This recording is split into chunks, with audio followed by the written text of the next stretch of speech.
നിലമ്പൂർ ഉപതെരഞ്ഞെടുപ്പ് അവസാനിക്കുമ്പോൾ ഒരു കാര്യം ഉറപ്പാണ്. തികച്ചും രാഷ്ട്രീയം ചർച്ച ചെയ്ത തെരഞ്ഞെടുപ്പാണ് കടന്നുപോയത്.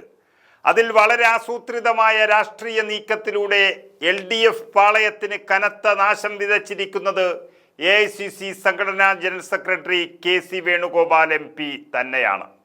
എല്ലാ തെരഞ്ഞെടുപ്പുകളിലും അവസാന നിമിഷം പാളിപ്പോകുകയാണ് UDFന്റെ പതിവെങ്കിൽ ഇത്തവണ ആദ്യം തന്നെ, അതും ആദ്യ തെരഞ്ഞെടുപ്പ് കൺവെൻഷൻ മുതൽ തന്നെ KCയുടെ ചാണക്യതന്ത്രം പയറ്റി തുടങ്ങിയിരുന്നു. രാഷ്ട്രീയ നയതന്ത്ര കൗശലത്തോടെ CPM സ്വരുക്കൂട്ടിയ വജ്രായുധങ്ങളാണ് KC നിർവീര്യമാക്കിയത്. വരുന്ന തദ്ദേശ നിയമസഭാ തെരഞ്ഞെടുപ്പിലേക്ക് CPM കരുതി വച്ചിരുന്ന ക്ഷേമ പെൻഷൻ, പാതാ വികസനം എന്ന 2 തെരഞ്ഞെടുപ്പ് പ്രചരണത്തിന്റെ പൊള്ളത്തരങ്ങളാണ് KC വേണുഗോപാൽ പൊതുജനത്തിന് മുന്നിൽ തുറന്നുകാട്ടിയത്. അതാണ് ഇന്ന് തെരഞ്ഞെടുപ്പിലും ഏറെ സ്വാധീനിച്ച 2 ഘടകം എന്ന് പറയുന്നത്. രാഷ്ട്രീയവും വികസനവും ചർച്ചയാകേണ്ട നിലമ്പൂർ ഉപതെരഞ്ഞെടുപ്പിന്റെ 1ാം ഘട്ടം PV അൻവർ എന്ന ബിന്ദുവിൽ മാത്രം കേന്ദ്രീകരിച്ച് തണുപ്പൻ രീതിയിൽ മുന്നോട്ട് പോകുമ്പോഴാണ് UDFന്റെ തെരഞ്ഞെടുപ്പ് കൺവെൻഷൻ ഉദ്ഘാടനം ചെയ്തുകൊണ്ട് KC വേണുഗോപാൽ ആദ്യ വെടി പൊട്ടിക്കുന്നത്. അത് വളരെ കൃത്യമായി തന്നെ ലക്ഷ്യം ഭേദിച്ചു. ഉപതെരഞ്ഞെടുപ്പിലേക്ക് മാത്രമല്ല, ആസന്നമാകുന്ന തദ്ദേശ നിയമസഭാ തെരഞ്ഞെടുപ്പിലേക്കുള്ള മികച്ച രാഷ്ട്രീയ നരേറ്റീവ് കൂടിയായിരുന്നു KC വേണുഗോപാൽ അഴിച്ചുവിട്ടത്. അത് തന്നെയാണ് CPMന്റെ കേന്ദ്രങ്ങളിൽ അടക്കം നിലമ്പൂരിൽ നാശം വിതച്ചത്. കരുതി വെച്ചിരുന്ന തന്ത്രം പാളിയത് തിരിച്ചറിഞ്ഞ CPM പ്രതിരോധം തീർക്കാൻ വളരെയധികം ശ്രമിച്ചുവെങ്കിലും ക്ഷേമ പെൻഷൻ, ദേശീയപാത എന്നിവ സംബന്ധിച്ച് KC വേണുഗോപാൽ ഉന്നയിച്ച ചോദ്യങ്ങൾക്ക് മുന്നിൽ പിടിച്ചു നിൽക്കാൻ കഴിയാതെ പലപ്പോഴും ഇടത് ക്യാമ്പുകൾ അടിപതറുന്നത് നമ്മൾ കണ്ടു. പ്രത്യാക്രമണത്തിനും പ്രതിരോധത്തിനും കഴിയാതെ അവർ കുഴങ്ങിക്കിടന്നു. സാധാരണക്കാരന്റെ നികുതിപ്പണം കൊണ്ട് നിർമ്മിക്കുന്ന ദേശീയപാത നിർമ്മാണത്തിലെ അപാകതയും ക്രമക്കേടും ചൂണ്ടിക്കാട്ടുകയും അതിൽ കേന്ദ്ര സർക്കാരിനെതിരെ പ്രതിഷേധിക്കാൻ തയ്യാറാകാത്ത CPMന്റെ ഇരട്ടത്താപ്പും പാപ്പരത്വവും KC തുറന്നുകാട്ടിയപ്പോൾ അക്ഷരാർത്ഥത്തിൽ ഇടത് ക്യാമ്പ് ഞെട്ടിയുലഞ്ഞു. കാരണം അത്തരമൊരു ആക്രമണം CPM ക്യാമ്പ് പ്രതീക്ഷിച്ചതേയില്ല. അതുകൊണ്ട് KC വേണുഗോപാലിനെ മാത്രം ലക്ഷ്യം വെച്ചുകൊണ്ടുള്ള ഒരു പ്രത്യാക്രമണമാണ് പിന്നീട് LDF ക്യാമ്പിൽ നടത്തിയത്.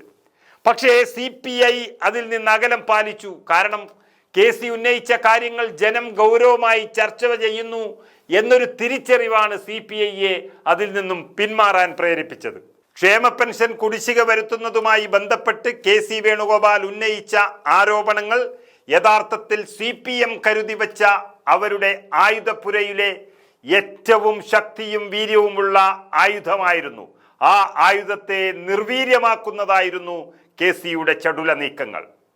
ആ ഉന്നയിച്ച 2 വിഷയങ്ങളും CPMനെ പൂർണ്ണമായും നിരായുധീകരിച്ചു എന്ന് തന്നെ പറയേണ്ടി വരും. കോവിഡിന്റെ പശ്ചാത്തലത്തിൽ നടന്ന നിയമസഭാ തെരഞ്ഞെടുപ്പിൽ കിറ്റിലൂടെ ഭരണം നിലനിർത്തിയ CPM ഇത്തവണയും മണിയറയിൽ തിരക്കഥ തയ്യാറാക്കിയ മറ്റൊരു തന്ത്രമായിരുന്നു മുടക്കം തീർത്ത് നൽകുന്ന ക്ഷേമ പെൻഷനും വീട്ടമ്മമാർക്കായുള്ള പെൻഷൻ പദ്ധതിയും. എന്നാൽ ഇവയെല്ലാം CPMന് തെരഞ്ഞെടുപ്പ് നേട്ടത്തിനായി മാത്രമാണെന്ന് കൃത്യമായി പറഞ്ഞു വെക്കാൻ KC വേണുഗോപാലിന് മുൻപേ തന്നെയായി. കൂടാതെ ക്ഷേമ പെൻഷനുമായി ബന്ധപ്പെട്ട ഗൗരവമേറിയ ചർച്ചകൾക്കും വഴി തുറന്നിടുകയും ചെയ്തിരിക്കുന്നു. KC വേണുഗോപാലിന്റെ ആരോപണങ്ങളെല്ലാം ശരിവയ്ക്കുന്നത് പോലെയായി ചട്ടപ്പടി പതിവ് തെറ്റിക്കാതെയുള്ള നിലമ്പൂർ ഉപതെരഞ്ഞെടുപ്പ് തീയതിക്ക് 4 ദിവസം മുൻപേ ജൂൺ 20-ാം തീയതി സാമൂഹ്യ സുരക്ഷാ പെൻഷൻ വിതരണം ചെയ്യുമെന്ന സർക്കാരിന്റെ ഉത്തരവ്. ക്ഷേമ പെൻഷൻ എന്ന അക്ഷയപാത്രത്തിലൂടെ തുടർഭരണം എന്ന സ്വപ്നമാണ് KC വേണുഗോപാൽ കരിച്ചു കളഞ്ഞതെന്ന് പറഞ്ഞാലും തെറ്റ് പറയാൻ കഴിയില്ല. ഒരുപക്ഷെ ഈ തെരഞ്ഞെടുപ്പിൽ പ്രധാനപ്പെട്ട ചർച്ചയായി ക്ഷേമ പെൻഷൻ മാറിയത് സാധാരണക്കാരന് ഗുണം ചെയ്തു എന്ന് വേണം കരുതാൻ. മുഖ്യമന്ത്രിക്കും ധനമന്ത്രിക്കും സർക്കാരിനും ഒടുവിൽ KC വേണുഗോപാലിന്റെ ചോദ്യങ്ങൾക്ക് മറുപടി പറയേണ്ടി വന്നു എന്ന് മാത്രമല്ല, കുടിശ്ശിക തീർത്ത് സാമൂഹ്യ സുരക്ഷാ പെൻഷൻ കൊടുക്കാൻ സർക്കാരിനെ നിർബന്ധിതരാക്കി. എന്നാൽ സർക്കാർ കുടിശ്ശിക വരുത്തിയ ക്ഷേമനിധി പെൻഷൻ, അടിസ്ഥാന തൊഴിലാളികളുടെ പ്രശ്നങ്ങൾ എന്നിവയിൽ കൂടി ചർച്ച KC വേണുഗോപാൽ നയിച്ചപ്പോൾ അപകടം തിരിച്ചറിഞ്ഞ LDFും മുഖ്യമന്ത്രിയും ക്ഷേമ പെൻഷനിൽ നിന്ന് മറുപടി പറയാനാണ് തുനിഞ്ഞതെന്നും വളരെ ശ്രദ്ധേയമാണ്. നിലമ്പൂർ ഉപതെരഞ്ഞെടുപ്പിൽ കൃത്യമായി രാഷ്ട്രീയം പറയാൻ മടിച്ചു നിന്നിടത്താണ് ഈ നാട് ചർച്ച ചെയ്യേണ്ട ജനകീയ വിഷയങ്ങളിലേക്ക് KC വേണുഗോപാൽ MP ചർച്ചകൾ കൊണ്ടുപോയത്.